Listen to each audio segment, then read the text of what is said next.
Sussex County, this time it's about raising about $30 million for a new elementary school in Lewis. And as with all the other recent referenda in Sussex County, most voters in the Cape Henlopen district got a robocall telling them to vote no. As our Sussex County Bureau Chief Evan Koslof reports from Mariner Middle School, we won't know until the polls close whether these calls made a difference. Here at the Mariner Middle School, there's a lot of commotion going on. Lots of people are going to vote in the two booths here. This is one of 3 locations, and we've talked to a lot of people today. Right now, opinion is still very mixed. Hello, this is Eric Boyd from First State. This was a call received by many throughout the district. I picked it up. It was a recorded message, and I listened to the whole message. The call was from a political action committee called First State Liberty. They made calls Tuesday telling people to vote no on the Cape Henlopen school referendum.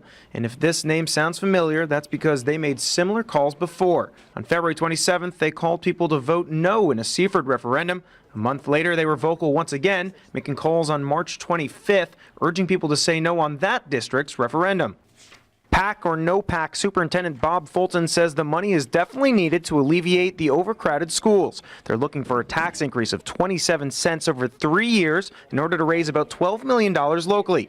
That money, combined with $17 million from the state, will go towards a new elementary school in Lewis. It's not like, we're asking for something we'd like to have or something we want. This is something we really need. Take care of their own. Richard Papp agrees with First State Liberty, voting no on the referendum, but says he's concerned about money raised across the state used to interfere with what he says should be a local issue. It's a special interest group that's outside of the Cape Henlopen School District. Bug off. Others, though, were far more receptive. Terry August of Milton says any group fighting for low taxes should be welcomed. I feel as though we want to keep them low, so when we have the opportunity to say, let's do our part to keep them low, that's what I want. But some residents, such as former teacher Ellen Todd, say that the money is needed to address a severe problem in the schools. I think we also have to think about schools, especially public schools, keeping them as good as they can be.